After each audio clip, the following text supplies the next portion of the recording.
Yeah, baby, this is the all-electric Mini. I finally got my hands on it. I promise there's no more Austin Powers references after this. First and foremost, price and range. This slice of the British Empire will set you back just shy of 52 grand, which is actually not bad considering it's a motoring icon.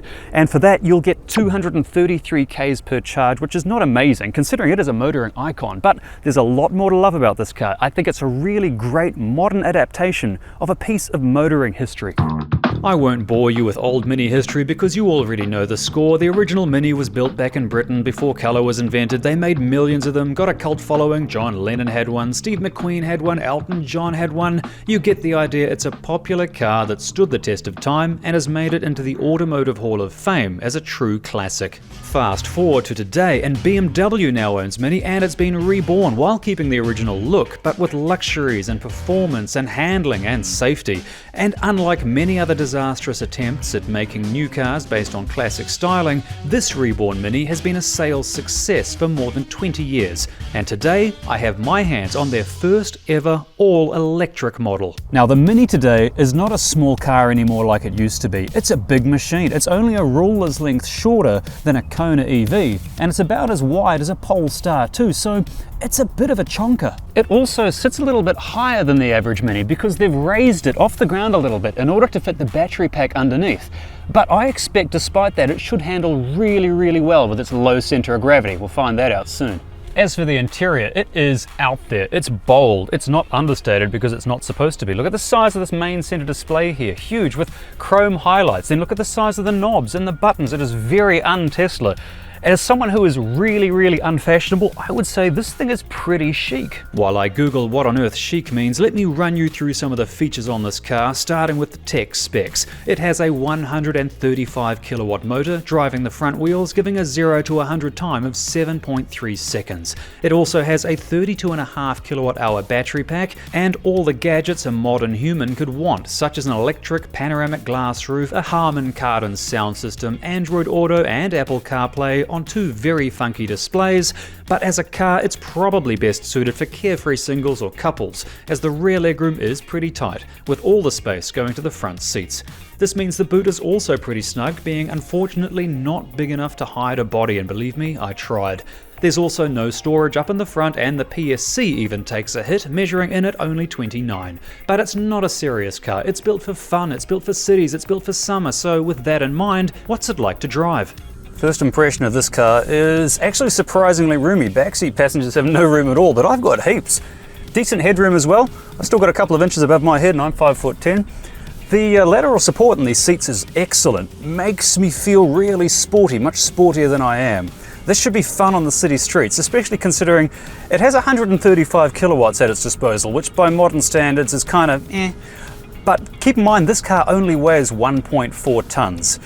And the reason it only weighs 1.4 tons is because its battery is only 32.6 kilowatt hours, and that is pretty small by modern standards. But it does mean it makes for a very light electric vehicle, so it should be great fun to throw into Auckland side streets. As for the range, I'm not sure it's gonna get that 233 kilometers per charge, because in my experience, some manufacturers are a little bit optimistic with their range estimates. So yeah.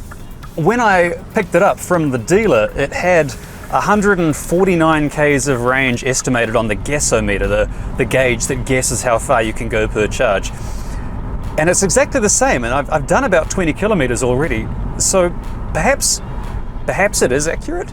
Or maybe just the person who had it before me thrashed it, and the car's estimated that, well, if he keeps driving like that, he won't go very far. It's hard to say. As for gadgets, this car has heaps of them. On the left-hand side, these knobs here turn on the parking sensors. The knob next to it is a regenerative braking mode, so I can select that up or down and increase the amount of braking power translated back into the battery. So if I put it on maximum right now, there we go. If I take my foot off the accelerator, the car slows right down. And I can use it to approach this intersection just using regenerative braking. I didn't touch the brake at all there, and then I can carry on.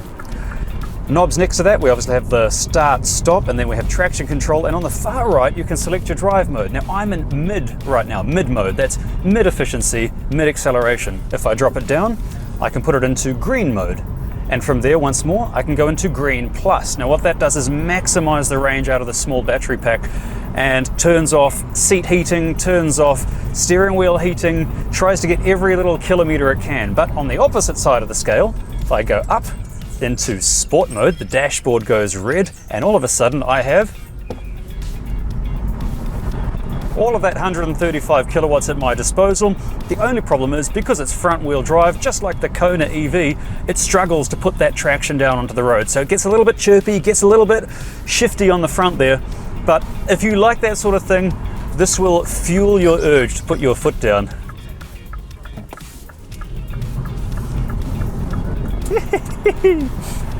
This thing is really quite fun. And talking of more options, you can also get paint and interior colors appropriate for your age. Perfect if you're like me, old and boring with a passion for beige. This particular Mini is the one with all the options. You get loads and loads of options. If you don't like this dark interior, I'm not a fan of black plastics and black interiors, but you can choose a whole color coordination combo. You can change the exterior paint. You've got a great selection of bright colors. The interior colors, you can change that as well, and you get plenty of optional extras. Like this one has the Harman Kardon sound system, which supposedly sounds pretty good. I'm going to give that a go later.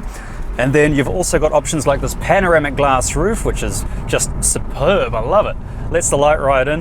But as for the range, it is a city car, let's not forget. It's not trying to be something it's not. It's not a long-range cruiser. If you want something that goes further, then you can spend a little bit more and get like a Tesla Model 3 or a Kona EV. Those things will do almost 500 Ks per charge and only cost a few grand more.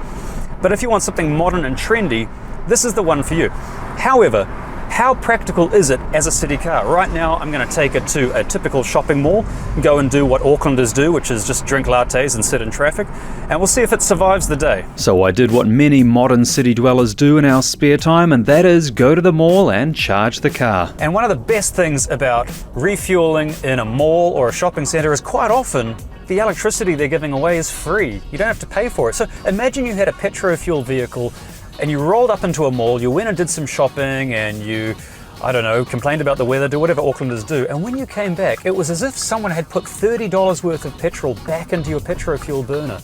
That's what it's like having an electric car in 2022. It's that good. People are literally giving the fuel away. Now, there are two types of chargers you're about to see, and I should point this out. If you're new to electric cars, there's typically a Type 1 and Type 2 plug. Now, a lot of Japanese cars, like the Nissan Leaf, use Type 1 plugs, but this is a European car and it uses Type 2. And I'm backing in because Mini put the charging port on the back of the car. And stop. Alright, let's get this beast charged up for free! And being part Dutch, these chargers had me at the word free. And just like that, it's charging at 34, 37, 38, 39 kilometers an hour. I love living in the future. This is awesome. Now the car is charging at 40 something kilometers an hour. It's 84% now. I could run off and treat myself and buy a cup of coffee or something, but I actually have work to do. I have people I've got to call back and appointments I've got to make. So yeah, not very exciting, but it's realistic. At least I can make use of this time where I'd normally just be sitting there. And if I had a gas car, it would just be sitting there like all these gas cars doing nothing. At least this one is charging for free. While I got busy doing businessy stuff, making calls, leaving messages, buying potato futures, the car was busy charging itself, and before long its electric tank was filled up, which inspired me to go and do the same. I did actually treat myself. Even though I may resemble a human breadstick, I do have feelings and I do deserve a treat now and then. Okay, as for charging this car, you've got three options. You can, one, use a rapid charger, and there are hundreds of rapid chargers around New Zealand with ChargeNet. What it means is basically you rock on up, you plug your car in, and boom, in about 35 minutes, you go from 10% to 80% full. It gives you around about another 200 Ks of range. Boom, just like that.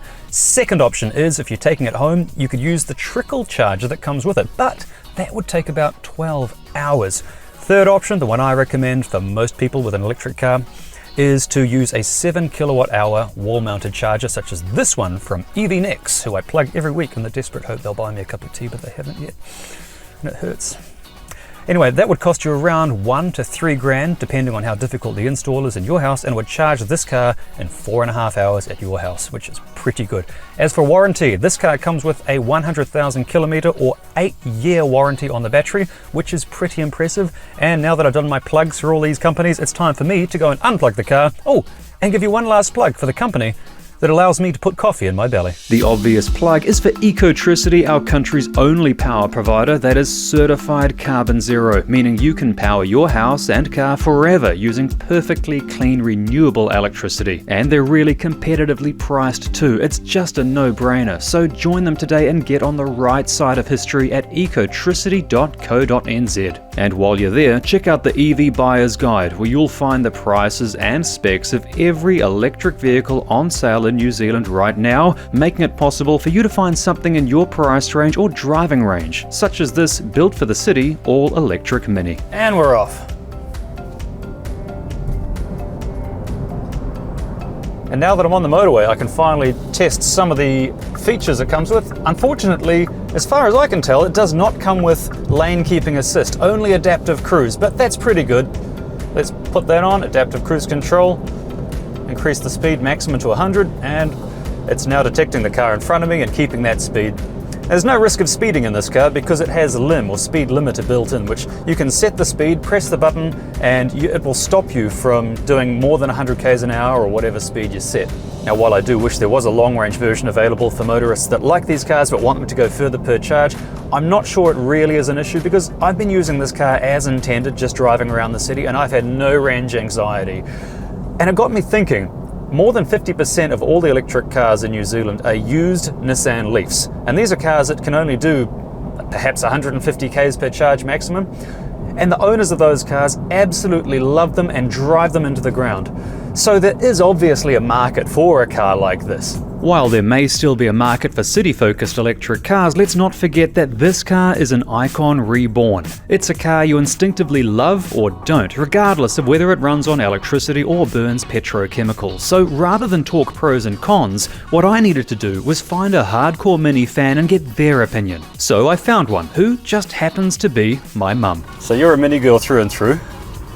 Absolutely. Had 2 Minis that have lasted me, I was just trying to think coming back here, must be about 17 or 18 years. I do love the quietness, and well, that's even bigger than my digital display. That's good for elderly people. that's us sorted then. I should probably warn you, I've got the camera set up to super wide mode, so it captures both of us, but it might stretch our faces a bit so we look really fat. Fabulous, all this dieting's gone to waste. It wasn't long before my mum started enjoying herself and throwing that electric Mini into some twisty corners. It's easy to speed. Yeah. Excited. I can pixelate the speedo, so it's fine.